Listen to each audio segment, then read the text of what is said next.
Hi master. ఇప్పుడు ఒక person ఉన్నాడు ఒక క్యాస్ట్కి సంబంధించిన పర్సన్, ఏదైనా క్యాస్ట్. ఆ పర్సన్ దొంగతనం చేశాడు. ఇప్పుడు ఆ దొంగతనం చేసిన ఆ పర్సన్ దొంగోడు అవుతాడా, లేకపోతే మొత్తం క్యాస్ట్ మొత్తం ఉన్న అందరూ దొంగలు అవుతారా? ఆ పర్సనే కదా దొంగోడు. లేదా ఒక రిలీజియన్ అయినా సరే, ఆ రిలీజియన్ మొత్తం దొంగలు అవుతారా, లేకపోతే ఆ పర్సన్ ఒక్కడు దొంగోడు అవుతాడా? ఆ పర్సన్ దొంగతనం చేశాడు కాబట్టి మొత్తం ఈ మతం వాళ్ళందరూ, ఈ కులం వాళ్ళందరూ దొంగలే అనడం ఎంతవరకు కరెక్ట్? ఇది కూడా అలాగే ఉంది. ఆవిడ అపూర్వ గారు అగ్ని పరీక్ష సీజన్ 2 4th ఎపిసోడ్లో అపూర్వ గారు చెప్పిన మాట అలాగే అనిపించింది నాకైతే. తను పర్సనల్గా ఫేస్ చేసిందంట.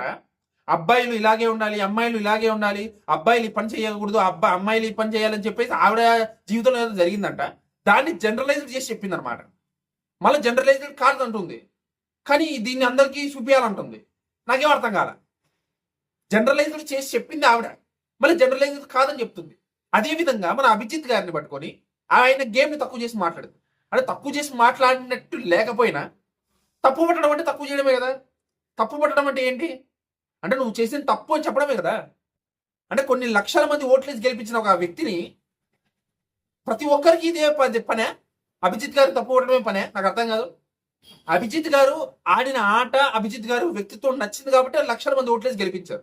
ఈ రోజు జూరీ సబ్జెక్ట్గా అక్కడ కూర్చున్నాడు. అతని మెంటాలిటీ నచ్చింది కాబట్టి అందరికి. ఇప్పటికీ అభిజిత్ కోసం చూసే వాళ్ళు ఉన్నారు. మరీ అంత ఎక్కువ లేకపోయినా ఉన్నారు, ఎంతో కొంత. 1% నేను కూడా అభిజిత్ గారి కోసం చూసిన పనిలో. ఆయన అంతగా ప్రజల్ని మెప్పించాడు కాబట్టి ఆయన అక్కడ ఉన్నాడు. ఆయన్ని పట్టుకొని ఆయన చేసిన పనిని తప్పు పట్టేంత స్థాయి ఉందా వీళ్ళకి? ఎవడు చూడు అభిజిత్ గారి మీద పడ్డమే. ఈ రెండు విషయాలు నాకు అస్సలు నచ్చలా. ఫ్రాంక్గా చెప్తున్నా. అభిజిత్ గారిని తప్పు పట్టడము నచ్చలా, అదేవిధంగా అది ఒక జనరలైజ్డ్ స్టేట్మెంట్స్ చేయడం నచ్చలా. ఒక ఆవిడకి సరైన పర్సనల్ ఇష్యూ. సో దీని గురించి క్లియర్గా మాట్లాడతాను. అంటే ఇంతకంటే క్లియర్గా ఏం మాట్లాడలేము, కానీ ఫస్ట్ స్టార్టింగ్ నుంచి నాకు బాగా అనిపించింది మాత్రం మాట్లాడుకుంటూ వస్తాను అనమాట. ఫస్ట్ ఒక పర్సన్ వచ్చాడు. ఆ పర్సన్ పేరు లక్ష్మణ్ అనుకుంటా. తను ఎంత మ్యానిపులేట్ చేయాలని చూశాడంటే అక్కడ జడ్జుల్నే మ్యానిపులేట్ చేయాలని చూశాడు, మన జనాల్ని మ్యానిపులేట్ చేయాలని చూశాడు. మళ్ళీ మ్యానిపులేషన్ అనేది దొరికిపోయిన తర్వాత సారీ చెప్పేస్తున్నాడు. అక్కడ ఏం జరిగిందంటే తను మీరు సిచ్యువేషన్ ఏదైనా వస్తే మీకు వెంట్రుకలు హెయిర్ తీసుకోవాల్సిన పరిస్థితి వస్తే మీరు తీసుకుంటారా అంటే ఆయన తీసుకుంటారని రాశాడు. హెయిర్ అంటే ఏంటి ఇది అనుకున్నాడంట. ఈ గడ్డము ఇదంతా అనుకున్నాడంట. అంటే చెప్పడం గడ్డము మీసం కూడా హెయిరే కదా, ఇది తీసేస్తే సరిపోతుంది కదా అనుకున్నాడంట. అంత మ్యానిపులేషన్ చేస్తాడు. అంటే వాళ్ళు హెయిర్ అంటే ఇది, మా బేసిక్గా ఎవడైనా హెయిర్ అంటే ఇది అనుకుంటాడు, బియర్డ్ అంటే ఇది అనుకుంటాడు. కానీ ఈ బియర్డ్ కూడా వెంట్రుకలే కదా అని చెప్పేసి అతను ఏం చేశాడు, నేను తీసేసుకుంటా అని రాసి ఇక్కడికి వచ్చాక నేను హెయిర్ అంటే ఇది అనుకోలేదు, ఇది అనుకున్నాను అని అంటున్నాడు. ఇదంతా మ్యానిపులేషన్. అంటే నిజంగా జడ్జుల్ని మ్యానిపులేట్ చేయాలని చూడడం, ఆడియన్స్ మ్యానిపులేట్ చేయాలని చూడడం అని చెప్పాలి. గోడ మీద పిల్లివాటం అంటారు దీన్ని. దానికి జడ్జెస్ మంచిగా ఇచ్చారు. ఒక పర్సన్ ఒక్కటి మాత్రమే గ్రీన్ వచ్చింది ఆ పర్సన్కి. ఆ తర్వాత ఈ అపూర్వ గారు వచ్చారు. అపూర్వ గారు చెప్పాను కదా, ఆవిడ స్టోరీ నేనే తప్పు పట్టను, ఆవిడకి జరిగిందని నేను తప్పు పట్టను, ఆవిడకి జరిగిన సిచ్యువేషన్స్ నేను తప్పు పట్టట్లా. కానీ ఆవిడ జనరలైజ్ చేయడం ఎంతవరకు కరెక్ట్ నాకు చెప్పండి. జనరలైజ్ చేయడం ఎంతవరకు కరెక్ట్? ఆవిడని చూస్తుంటే నాకు ఏమనిపించిందంటే అదొక ఉమెన్ కార్డ్, మన అభిజిత్ గారు అన్నట్టు ఉమెన్ కార్డ్ ప్లే చేయాలని చూస్తున్నట్టు నాకు అనిపించింది. నాకు కూడా అదే అనిపించింది. How is it possible? ఒక ఉమెన్ కార్డ్ ప్లే చేసి వెళ్ళిపోవాలని చూస్తే ఎలా పాసిబుల్ అవుద్ది అని అంటున్నాను నేను. తప్పు కదా, అది ఎలా కరెక్ట్ అవుద్ది?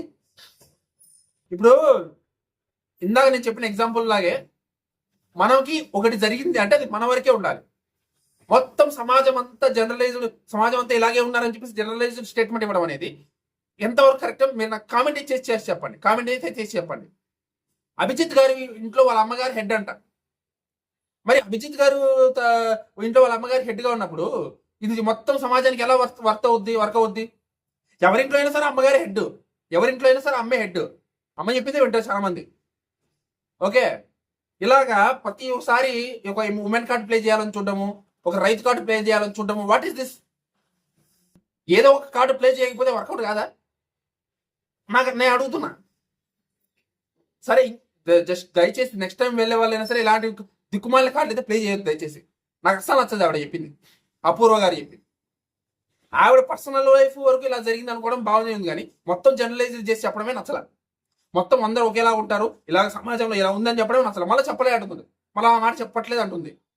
చెప్పారని ఇలా జరిగిందని ఆవిడే అంటుంది, మొత్తం ఇలాగే ఉన్నారని ఆవిడే అంటుంది, మళ్ళీ నేను అందరి గురించి అనట్లే అని ఆవిడే అంటుంది. I don't know what is thinking her. Okay, next Rohit. ఇది one of the interesting part అనమాట. ఏకంగా బిందు మాధవ్ గారు ముఖం మీద నీళ్ళు కొట్టారు ఆ పర్సన్కి. అసలు నాకు ఏమనిపించిందంటే, ఇతను మొత్తం సీజన్ అన్ని చూసేసి వడగట్టేసి ఆ మెంటాలిటీతో బ్రెయిన్ ప్రిపేర్ చేసుకొని వచ్చాడా అనిపించింది నాకైతే. తను ఎక్కడ జెన్యున్గా అనిపించలేదు నాకైతే. ఓకే, తను నిజంగా ఇలాగే ఉంటే, తన నైజం ఇదే అయితే ఓకే, కానీ ఇది కాకపోతే మాత్రం తను యాక్టింగ్ చేస్తున్నాడనే విషయము అనేది బయటకు వచ్చిందని మాత్రం తను నెగిటివ్గా అవుతుంది. ఇప్పుడు కాకపోయినా హౌస్లోకి వెళ్ళిన తర్వాతైనా సరే, అగ్ని పరీక్షలో ఎలా ఉన్నాడు, హౌస్లో అలా ఉన్నాడని చెప్పేసి అంటారు ఖచ్చితంగా. సో దయచేసి నిజంగా తను ఇదే అయితే, అంటే అంత కూల్ అంటే కామ్గా ఉంటే ఓకే, తన నైజం అదే అయితే ఓకే. అలా కానప్పుడు మాత్రం చాలా నెగిటివ్ అవుతాడు తనే. మరి తను నిజంగా నీ కూలా, నిజంగా అంత పేషెన్స్తో ఉంటాడా అనేది చూడాలి.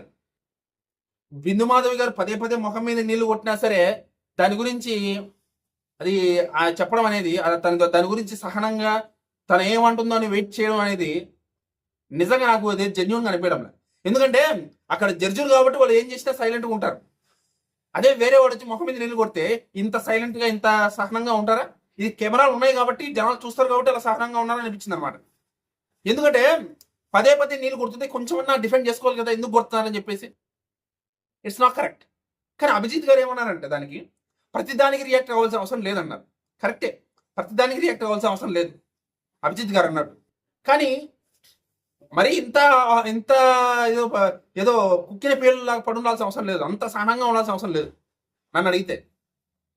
కానీ ముఖం మీద వచ్చి నీళ్లు కొట్టే సిచ్యువేషన్ వచ్చినా సరే తను సైలెంట్గా ఉన్నాడంటే తను ఖచ్చితంగా ప్రిపేర్ అయ్యి వచ్చాడనే విషయం అర్థమవుతుంది అక్కడ నాకైతే. ఆ నవదీప్ అదే అన్నాడు, బిందు మాధవ్ అదే అన్నారు, అలా కొంచెం అలాగే మాట్లాడారు. సో అదనమాట. సో ఈ విధంగా ఈ ముగ్గురు బాగా ఇంట్రెస్టింగ్ అనిపించారు. లాస్ట్లో ఒక ఆవిడ వచ్చింది, మధ్యలో ఒక ట్రాన్స్జెండర్ కూడా వచ్చారు, చెప్పడం మర్చిపోయాను. ట్రాన్స్జెండర్ కూడా వచ్చారు, కానీ ట్రాన్స్జెండర్ గురించి ఆవిడ చెప్పిన దాని గురించి, దానికి జడ్జిలు చెప్పిన దాని గురించి పెద్ద ఇంట్రెస్టింగ్ లేదు అనిపించలే నాకైతే. చెప్పాల్సినంత పెద్ద టాపిక్ అనిపించలే. సో కాబట్టి ఆ తర్వాత లాస్ట్లో ఒక పర్సన్ వచ్చారు, ఆవిడని కూడా హోల్డ్లో పెట్టారు. మొత్తం ఇక్కడికి వచ్చినటువంటి చాలా మంది మ్యాక్సిమం అందరినీ హోల్డ్లోనే పెట్టారు. అంటే గ్రీన్ మ్యాక్సిమం అంటే కొంతమందిని రెడ్డిచ్చి బయటకు పంపించారు అనుకోండి, అది వేరే విషయం. కాకపోతే నేను చెప్పాను కదా, ఈ నలుగురు లాస్ట్లో వచ్చినటువంటి లేడీ కానీ ఫస్ట్ వచ్చిన ఈ ముగ్గురు కానీ హోల్డ్ అయితే పడ్డారు. సో నేనేమంటున్నానంటే, వీళ్ళలో ఎవరు హౌస్లోకి వెళ్ళే ఛాన్స్ ఉంది మీకు అనిపిస్తుంది కింద కామెంట్ అయితే చేసి చెప్పండి.